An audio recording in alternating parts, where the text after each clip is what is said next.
Pour la prochaine heure, vous écoutez Samedi de lire avec Amélie Boivin-Enfield. Bonjour tout le monde, bienvenue à l'émission Samedi de lire. Et cette semaine à l'émission, j'ai le plaisir de recevoir l'auteur Philippe Leclerc. Bonjour Philippe, comment ça va? Ça va très bien. Pour te faire découvrir un peu aux auditeurs, tu as un baccalauréat en éducation au secondaire. Tu enseignes du côté du collège Mont-Saint-Louis en histoire. Ça fait quelques années que tu enseignes à cette école-là? Oui, ça fait 13 ans maintenant que j'enseigne. J'ai enseigné tous les niveaux sauf la 4e secondaire. Puis depuis 2 ans, j'enseigne en 3e secondaire. Donc l'histoire nationale, l'histoire du Québec et du Canada. Et un cours aussi de civilisation classique, d'histoire gréco-romaine. On est la seule école d'ailleurs au Québec qui donne ce cours-là. Et qu'est-ce qui t'a amené à vouloir enseigner? Avant tout, je dirais que c'est une passion pour la matière. Moi, j'ai toujours été quelqu'un qui avait de la facilité avec les communications. Souvent, à l'école, quand vient le temps de demander des volontaires pour les exposés oraux, tout le monde se cache, tout le monde regarde par terre. Moi, j'ai toujours été volontaire, j'aimais ça. Puis, j'aimais beaucoup l'histoire. Donc, je m'étais dit, moi, l'histoire, j'aime assez ça pour l'enseigner. Puis, quand on fait le baccalauréat, on fait de l'histoire, de la géographie. Et ironiquement, ça m'a pris 8 ans avant d'enseigner de l'histoire. Moi, dans ma tête, on me demandait, qu'est-ce que tu veux faire? Prof d'histoire. Puis, j'ai enseigné la géographie, j'ai aimé ça. J'ai aussi enseigné l'économie, qui est un cours qui ne se donne plus maintenant, ce qui est dommage d'ailleurs, parce que je pense que les bases de l'économie, c'est important que ça soit enseigné au secondaire. Puis au bout de 8 ans, j'ai enseigné l'histoire, puis c'est ce que je fais depuis, puis j'adore ça. Mais un prof d'histoire, ça doit être passionné pour rendre ça intéressant à ses élèves. Moi, je me rappelle que mes meilleurs profs à l'école, c'était mes profs d'histoire. Ben nous, en tant que prof d'histoire, on a l'avantage d'avoir à raconter des histoires. Puis généralement, si on est devenu prof d'histoire, c'est parce qu'on a eu ce même genre de professeur qui pouvait nous prendre un événement banal de l'histoire puis nous le raconter en 1 heure comme si c'était une guerre ou comme si c'était n'importe quel événement majeur de l'histoire. Donc moi, mon travail me permet cette liberté-là et je pense qu'un prof de maths n'a pas cette liberté-là, même s'il veut faire des problèmes, parce que bon, la résolution de problèmes, c'est important, devra vraiment être très, très créatif pour rendre ça vivant aux élèves. Même chose pour le français, je pense pas qu'on puisse faire beaucoup d'acrobatie avec les participes passés ou ce genre de choses-là. Moi, j'ai cette chance-là, puis je l'apprécie à chaque jour. Et Philippe, tu as lancé il y a quelques mois à peine ton premier livre qui s'intitule « Changer pour soi, comment j'ai perdu 150 livres en 1 an ». J'aimerais te demander, est-ce que ça faisait longtemps que tu écrivais? J'ai toujours été quelqu'un qui aimait écrire. J'ai participé à plusieurs sites Internet, puis des blogs dans ma vie. J'ai eu moi-même un site Internet pendant 4 ans que j'ai mis à jour quotidiennement sur la lutte professionnelle. Je pense qu'on y reviendra un peu plus tard dans l'émission.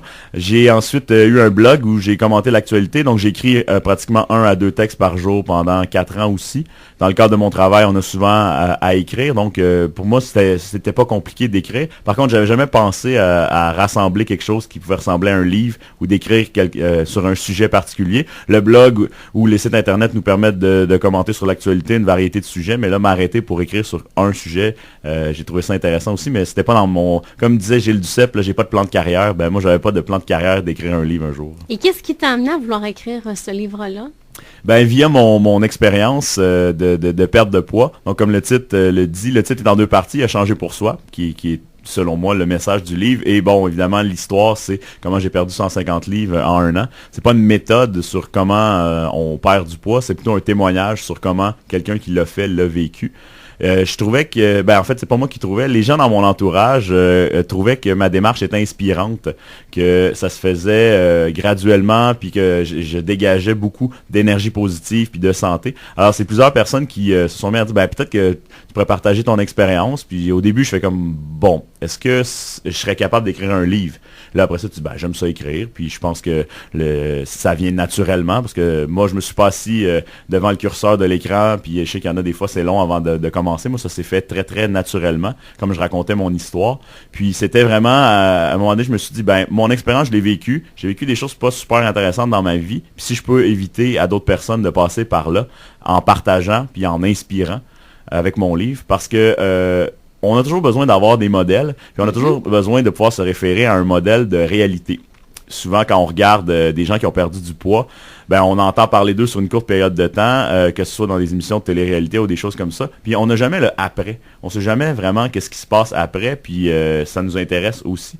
Puis moi, je trouvais ça... À la télé, on a toujours l'impression qu'il s'est arrangé avec le gars des vues, qu'il y a quelque chose qu'on sait pas dans leur histoire, parce que ça se fait, puis on a des résultats spectaculaires. Il y en a des fois... Là, mais c'est assez drastique aussi, les méthodes qui sont utilisées. Oui, exactement. Puis quand je vois des gens qui sont capables, en l'espace de... Je pense que la durée de l'émission totale, c'est 6 mois, qui sont capables de perdre 200 livres en 6 mois.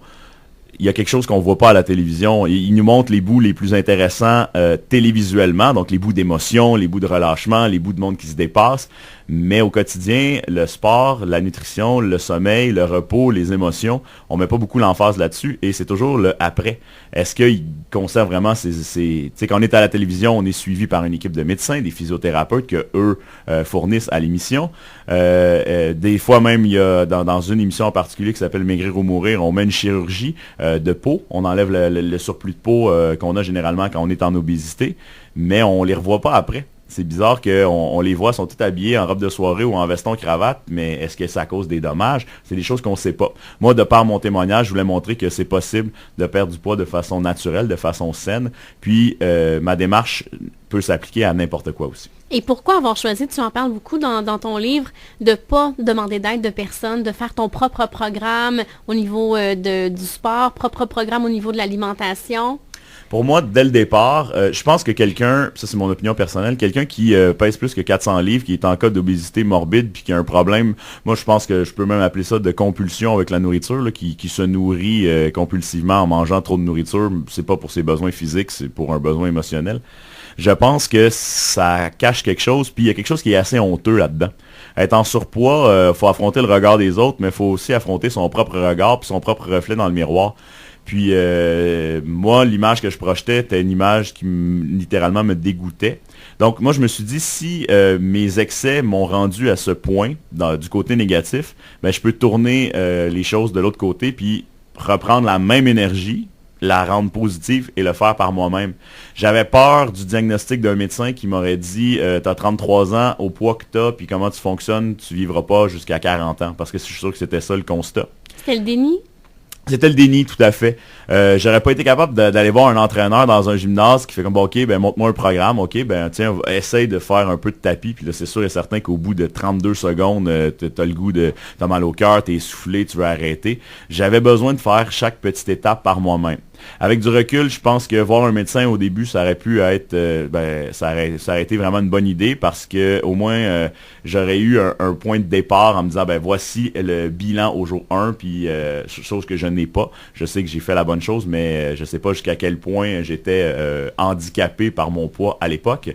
Mais c'est vraiment important pour moi, puis je croyais vraiment fermement que j'étais capable de réussir sans l'aide d'un médecin, sans l'aide d'un entraîneur, sans l'aide d'une nutritionniste et surtout sans l'aide d'une opération chirurgicale, une chirurgie bariatrique. C'est de plus en plus populaire maintenant pour les gens qui ont un grand succès pas un grand succès, un grand excès de poids, parce que la chirurgie amène des succès intéressants, mais c'est la même chose que je discutais tantôt avec les expériences de perte de poids, c'est le après. Est-ce qu'il y a vraiment quelque chose qui a changé dans tes habitudes de vie sur le après?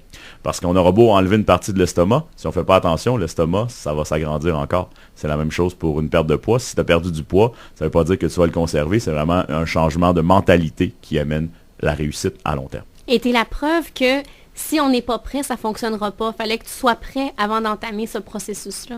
Exactement. Je crois que avant tout, c'est un cheminement mental. Je ne pourrais pas le chiffrer en pourcentage. 75% mental, 90% mental. C'est sûr que c'est plus que la moitié. Parce que si on n'est pas prêt à prendre cette décision-là, parce que veut pas, ça demande des efforts assez grands. Il faut faire du sport, il faut changer ses habitudes de vie. Puis on aime notre petit confort. On aime ça le soir, s'installer sur le divan. On aime ça, manger des cochonneries le soir sur le divan ou aller au restaurant le vendredi puis pas penser au lendemain puis faire des excès. Tout le monde aime ça puis c'est normal. Le problème avec moi, c'est que ces excès-là, ils étaient 4 à 5 fois par semaine. C'était pas une occasion, c'est moi qui la créais, l'occasion. Donc, en rétrospective, ben, quand je regardais ça, je me disais, ben, si je suis capable de me faire à l'idée moi-même, en me fixant mon objectif personnel, ben, je peux pas me tromper. Parce que dans chaque petit progrès que je faisais, ben je voyais à quel point mon estime de moi-même augmentait. Quelqu'un qui dit ben je veux perdre 20 livres, puis au début, après une semaine, voit qu'il n'en a pas perdu, ben son objectif va lui sembler tellement plus loin puis tellement moins réalisable qu'il risque de se décourager.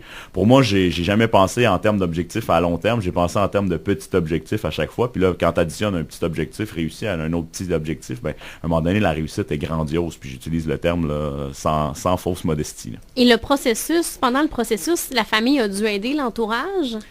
Au début, c'est sûr et certain que ça a été, je dirais pas un choc, mais je dirais une surprise. Quand tu es habitué de côtoyer quelqu'un depuis 33 ans qui a toujours les mêmes habitudes de vie, particulièrement au niveau alimentaire, alimentaire. Quelqu'un qui va toujours manger 2 portions, 3 portions, toujours du dessert, qui va jamais compter ce qu'il mange. La première semaine, quand tu vas manger chez tes parents, puis que tu refuses de manger du dessert, ben c'est sûr que ça les surprend. Première réaction, ben qu'il est malade. C'est sûr, qu'il en a jamais refusé de sa vie. Pourquoi là, il en refuserait? La deuxième semaine, là, oups, il y a une habitude. Ah, encore une fois. Et là, après, les mentalités changent. Moi, j'étais pas prêt à en parler au début parce qu'encore une fois, on parlait du déni tantôt. Moi, je me l'étais accepté. J'étais pas encore prêt à partager la démarche à tout le monde.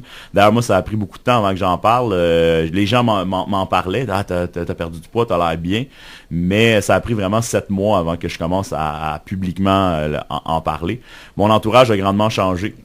Que ce soit au niveau de ma famille, je me rappelle, je suis allé à la fête de ma filleule cette année-là, l'année où je perdais du poids, et ma cousine a dit, je ressens un stress et de la pression de te recevoir à souper, parce qu'avant on mangeait des hot dogs, on mangeait du blé d'Inde, mais là, elle s'était forcée pour faire une salade, j'avais trouvé ça tellement sympathique, puis là j'avais dit, ah ben là, je vois que j'ai eu de l'influence sur ma famille. Au niveau de mes amis, c'est la même chose, on se réunissait 1 à 2 fois par mois dans un bar sportif pour regarder des événements. On mangeait toutes sortes de cochonneries, des nachos, des ailes de poulet, on prenait de la bière en grande quantité. Puis là, à un moment donné, ben, on voit que le gars avec qui tu partageais ton panier d'ailes, ben là, il en prend plus. Fait que peut-être que toi aussi, tu pourrais ne plus en prendre. Beaucoup de mes amis se sont mis ou remis à l'entraînement. Donc, ça a amené vraiment une espèce de chaîne de bons gestes là, pour la santé. Philippe, si tu me permets, on va s'arrêter. On se reparle dans quelques instants.